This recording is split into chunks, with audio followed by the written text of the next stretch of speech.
يسألك الناس عن الساعة قل إنما علمها عند الله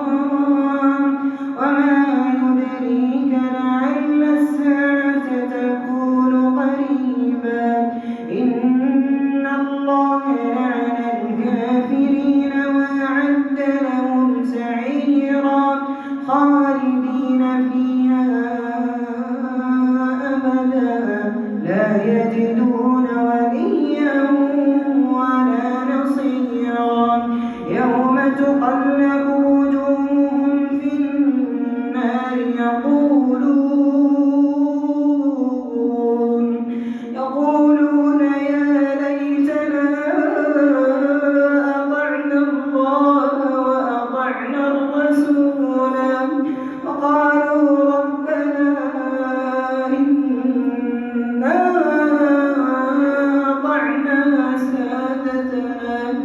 إنا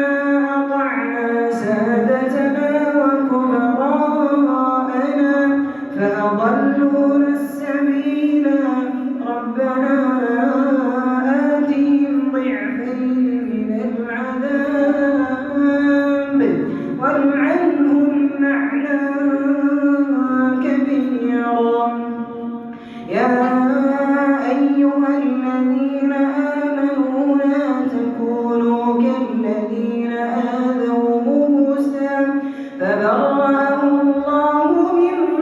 مما قالوا وكان عند الله وجيها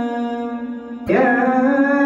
أيها الذين آمنوا اتقوا الله وقولوا قولا سديدا يصلح لكم أعمالكم ويغفر لكم ذنوبكم ومن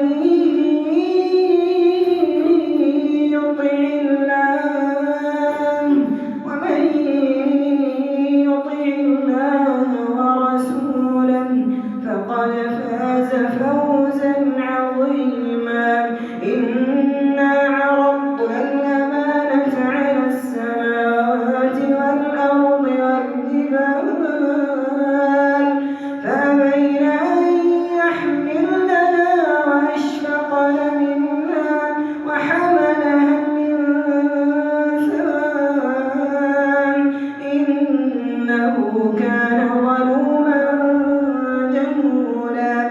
ليعذب الله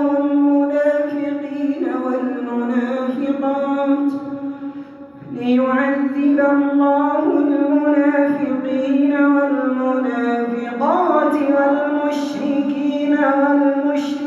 والمشركات